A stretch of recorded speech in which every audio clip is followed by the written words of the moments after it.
반갑습니다. 반갑습니다. 예, 교선 스님과 함께하는 유튜브 금강경 강의입니다. 금강경의 강의에 대면 강의에 참석하지 못하시는 분들을 위해서 간단하게 유튜브 강의를 통해서 수업했던 내용을 복습도 하고 되짚어보는, 그리고 대면 수업에 나오지 못하신 분들은 수업을 대신해서 들을 수 있는 그런 시간이 되겠습니다. 금강경 강의를 하기에 앞서 금강경 공부를 하기 전에 금강경 자체에 대해서 몇 가지를 알고 넘어가야 할 것이 있습니다. 금강경은 대승경전에서 반야부의 초기 경전입니다. 그래서 대승경전을 어떻게 알아야 될지 몇 가지를 한번 짚고 넘어가도록 하겠습니다. 제일 먼저 금강경을 공부하기 전에 알아야 할 것이라고 지난 시간에도 한번 공부를 했는데요. 우리가 대승경전을 볼 때는 대승경전 안에는 부처님이 12가지로 나누어서 공부를 가르쳐 주십니다. 그것을 12분교라고 합니다. 뭐라고요? 12분교. 12분교. 예.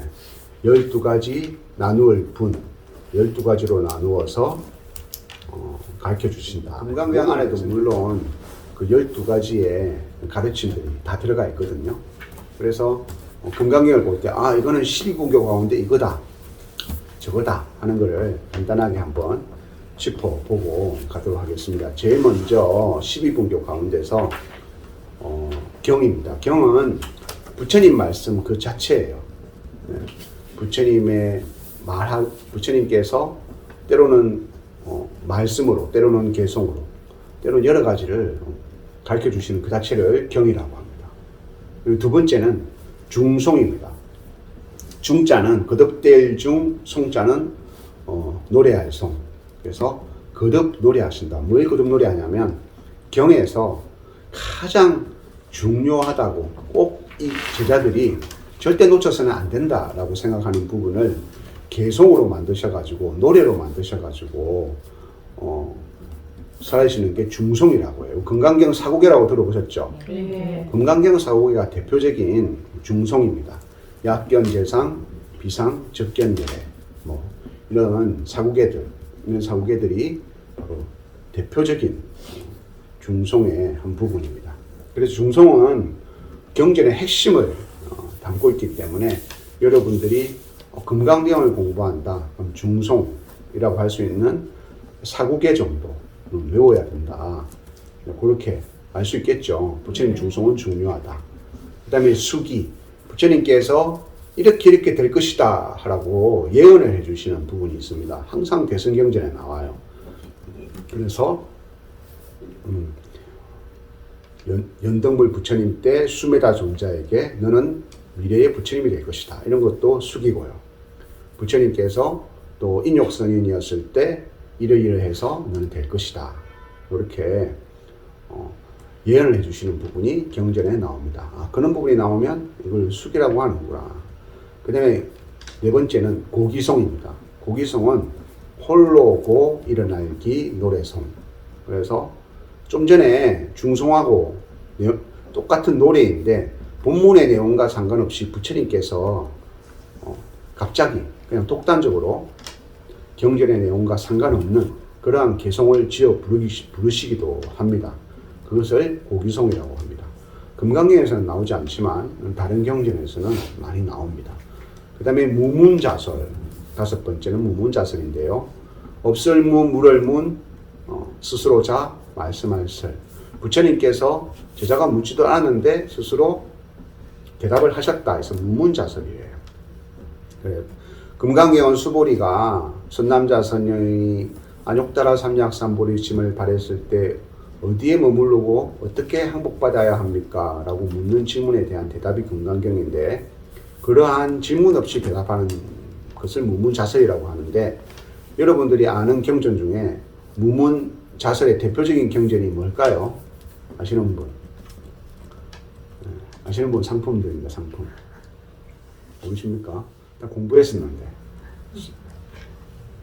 뭡니까? 거기 까딱까딱 하지 마시고. 제일 처음 입문할 때 하는 수업 시간에 들었잖아요. 아미타경이 대표적인 무문자설이에요. 아미타경은 부처님께서 누구도 묻지 않았는데 홀로 이렇게 법을 설해 주신 게 무문자설입니다. 그래서 대표적인 무문자설의 경전이다. 그다음 여섯 번째는 인연설법을 해주시죠. 그래서 이러이러한 인연이 있었다. 과거에 너는 이런 인연이 있었다. 이런 연기설법을 해주시는 것을 인연. 대승경전준에는 그러한 내용들이 꼭 나온다. 그 다음에 일곱 번째는 비유. 비유는 전생담. 예를 들면 부처님 말고도 부처님과 다른 금강경에도 비유가 나와요. 인욕선인이었을 때, 부처님이 인욕선인이었을 때, 특히 법화경 같은 데는 비유설법이 많이 나와요. 부처님이 아닌 어떤 사람이 있었는데 과거 전생에 이러 일을 하다가 이렇게 했다. 또는 과거에 이 사람은 이런 중생이었는데 이렇게 어리석은 짓을 해서 이런 가보를 받았다. 이렇게 설법을 해주시는 걸 비유설법이라고 해요. 그래서 대승경전에 많이 나옵니다. 그 다음에 여덟 번째는 여시어. 여시어는 이와 같이 뭐죠? 이와 같이 내가 들었다. 그게 여시어예요. 여시어는 부처님께서 말씀하셨다. 또는 내가 이와 같이 들었다. 이렇게 경전의 시작을 알리는 부분이 대승경전에는 반드시 있다라는 거죠.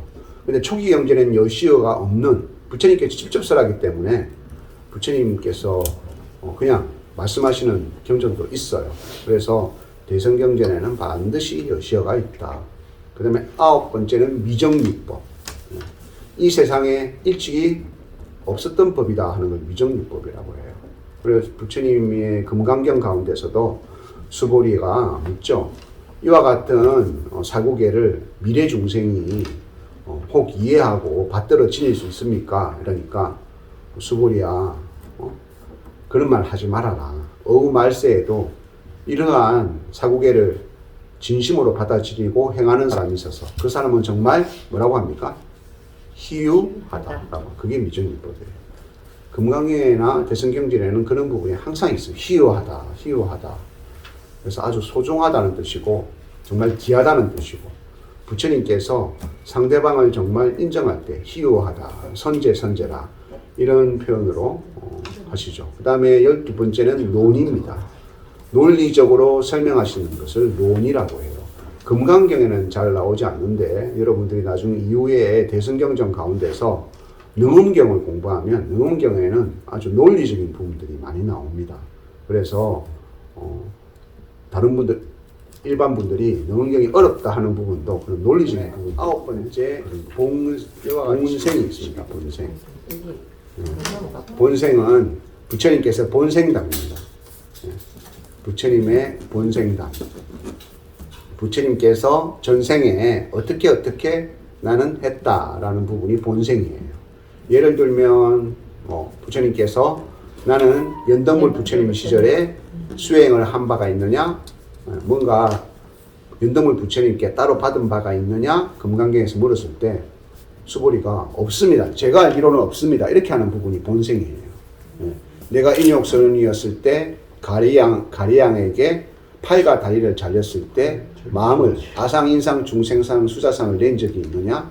없습니다. 하는 게 거의 본생 부분이에요.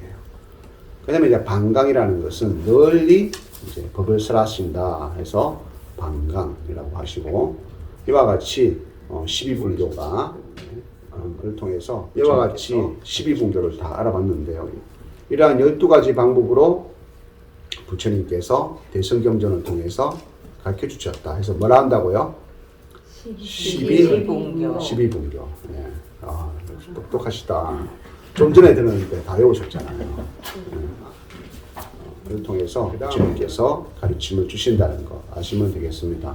그 다음에 금강경을 볼 때 우리 또는 모든 경전을 볼 때는 세 가지 부분으로 나눠서 보시면 돼요. 그것을 경전의 일반적인 나눔이라고 하는데요. 첫 번째가 서분이에요. 뭐라고요? 서분. 서분은 첫 시작을 말하는 거예요. 시작. 그래서 금강경에서는 여시야문 하는 그 부분이 서분입니다. 그래서 이 경전은 언제 어디서 누가 무엇을 누구에게 법을 설했다 하는 부분이 서분입니다. 두 번째는 뭡니까? 정종분. 정종분은 경전의 본문이에요. 모든 경전의 핵심적인 부분들이 정종분에 있습니다. 그다음 세 번째는 유통분. 뭐라고요? 유통분은 주로 이런 내용들이 담겨요. 이 경전을 어떻게 전해야 합니까? 그리고 이 경전을 우리가 전하려고 하는데 경전 이름을 뭐라고 해야 됩니까? 라고 부르는 부분이 유통부분이에요. 오늘 우리 약사경 읽을 때도 마지막에 나왔잖아요. 그죠? 야차대왕이 부처님께 약사유경 부처님께 물으니까 그죠? 뭐 12야차 자서라고 읽기도 하고 뭐 그렇게 하는 부분이 나오죠. 이제 금강경에도 마찬가지로 부처님 제가 뭐라고 해야 되겠습니까?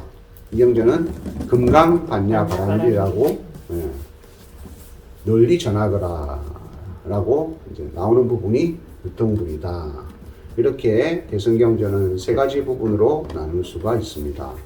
그 다음에 대승경전을 공부하기 전에 번역에 대해서 대승경전을 전해주는 번역에 대해서 간단하게 짚고 넘어가야 되는데요. 왜냐하면 대승경전의 번역을 크게 두 가지 형태로 나눠요. 구역과 신역으로 나눕니다. 뭐라고요? 구역과 신역. 네, 구역과 신역이에요.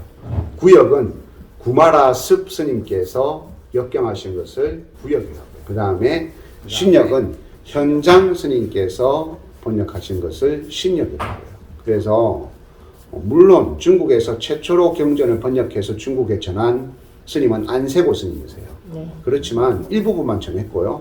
우리가 흔히 아는 팔만대장경을 모두 번역을 해서 중국에 전하신 분은 최초의 스님은 구마라 습 스님이십니다. 구마라 습 스님이 지금의 금강경을 번역을 해서 우리가 읽고 있어요. 우리가 읽고 있는 지금의 금강경은 어떤 스님이 번역하셨다고요? 구마라 습. 네, 구마라 습 스님이 번역을 하셨어요. 그래서 중생이다, 보살이다 이런 말들이 다 구마라 습 스님이 만드신 용어예요. 보리살타라는 원어를 부처님께 구마라 습 스님이 보살이라고 번역하셨어요. 그 다음에 사트바라는 원어를 구마라 습 스님이 중생이라고 번역하셨어요. 근데 신역에는 현장 스님이 사트바라는 의미를 신역에서는 유정이라고 번역하셨어요. 그래서 번역하시는 스님에 따라서 범어의 원어를 다르게 번역하시거든요. 구역이라고 해요.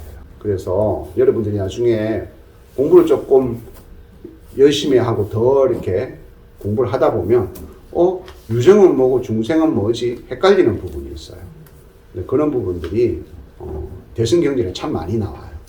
그런데 우리 한국에서는 주로 구마라 습 스님의 번역을 기준으로 삼습니다. 모든 경전의 대부분을 구마라 습 스님이 번역하신 것을 가지고 텍스트로 삼아서 공부하고 있거든요.